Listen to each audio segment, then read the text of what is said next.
Mali, États-Unis. Le respect s'impose, mais il faut reconnaître que le Mali occupe une place stratégique majeure pour Washington.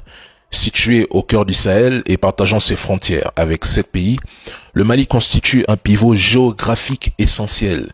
Contrôler ou influencer Bamako offre aux États-Unis un levier sur toute la région, notamment pour contrer l'axe russo-chinois et maintenir une pression sur des voisins comme le Niger.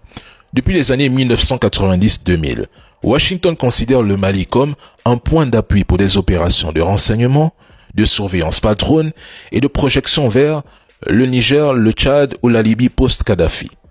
Pour le Pentagone, c'est un centre de contrôle aérien, satellitaire et logistique permettant une intervention. Les récentes restrictions de visa imposées par les États-Unis relevaient surtout d'une pression politique, c'est tout.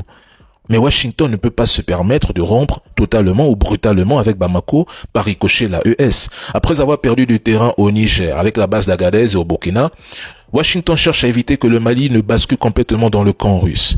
Le Mali est riche en or et est situé sur des zones géologiques prometteuses pour l'uranium, le lithium et d'autres minerais stratégiques dont les États-Unis ont besoin pour la transition énergétique et la défense. Le contrôle même indirect de ces ressources et routes minières leur permettrait de freiner l'expansion chinoise et russe dans le Sahel. Ils peuvent critiquer le général Assimi Goïta, mais le Mali demeure pour les États-Unis un poste d'observation géostratégique, un verrou sécuritaire du Sahel et un champ de compétition mondiale pour l'influence et les ressources. On ne se retire pas du Mali ou de l'AES sur un simple coup de tête quand on prétend vouloir contenir la Chine et la Russie au Sahel ou même en Afrique. Ce n'est pas possible ni envisageable.